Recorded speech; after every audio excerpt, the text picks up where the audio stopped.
उत्तर महाराष्ट्र, धुळे, जळगाव, नंदुरबार जिल्हा सगळ्या चालक मालक भावांना एक हात जोडून आणि कळकळीची विनंती, डायरेक्ट प्युअर खानदेशी मत बोलत तुम्ही मराठी समजावून या हो. बट आज एकच म्हणणं आहे दादा, जळगाव पासून तर direct Jalgaon, Dondaicha, Shindkheda, Nandurbar, Dhule, Nijampur main location म्हणजे निजामपूर आहे. एक तुम्ही खास ध्यानमा ठेवा, कारण की सुरुवात मार्केटना आपली या सीजनमा निजामपूर तिनं चालणं आहे. आणि निजामपूर ते सुरत, निजामपूर ते अहमदाबाद या दोन मोठा लोकेशन येतं. या दोन लोकेशन तुम्ही चांगली गणतरी करा. भाडाने किरकोळ एकदम बारीक बारीक गोष्टीच वरतून ध्यान द्या. तुम्ही गाडी घरून शेलमारी निजामपूर ते अहमदाबाद जास्त तोपर्यंत तुम्ही गाडीला खर्च कितला आहे आणि त्यानंतर तुम्ही बचत कितली आहे. आणि ठीक आहे, तुम्ही आता सुद्धा काहीतरी तगडं भाडं भेटी ते मी तगडं भाडं भेटा आणि अपेक्षा करू नका. तुमले तठेच अक्कल नाही आहे भाडं नका ते तुम्ही आडे अहमदाबादમાં येईन काय डोकं चालवतात. आडे तापमान जास्त आहे तर थंडीમાં दिमाग थंडा करीन हिशोब करा. तुमना दोष नाही, त्यामुळे ट्रान्सपोर्टवाला दोष नाही, मालकना दोष नाही. दोष अहो गाडी ज्याने लिहिले ना त्याला अक्कल नाही, त्याने बिना अक्कलने गाडी लिहिले आणि दुसरा गाडीवाला तो त्रास दिला ना.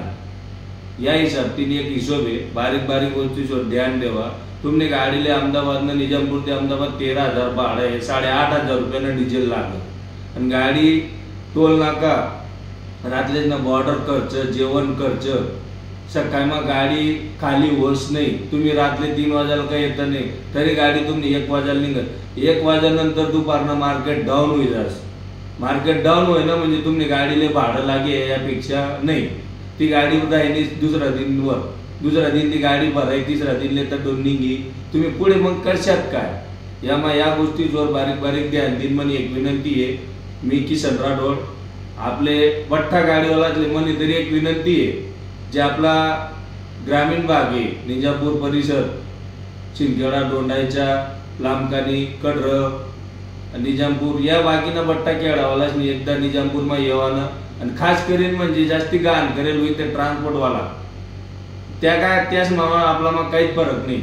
त्या म्हणतात तो जर इथला मग गाडी देऊ मी इथला मध्ये दिसू, तो इथला मध्ये दिसू, इथला मध्ये या बट्टाच मग आपल्या आधी उभं राहणार. आपण त्याचे 500 कमिशन दिरान होत ना.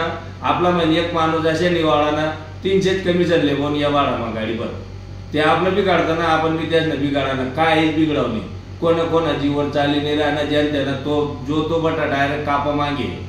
आपण काय करणार, इथला रईस शेत नाही आणि आपले काय पाहिजे कापाय जाणं नाहीये. आणि सीजन आहे कायम तेज आहे. आज कपाशी भर, कांदा भर नाही, काल दिन कपाशी भर नाही, परत मिरच्या भर नाही. मग तुम्ही अशाच जर कायम चालू ठेवशात ते तुम्हाला हिशोब सांगा.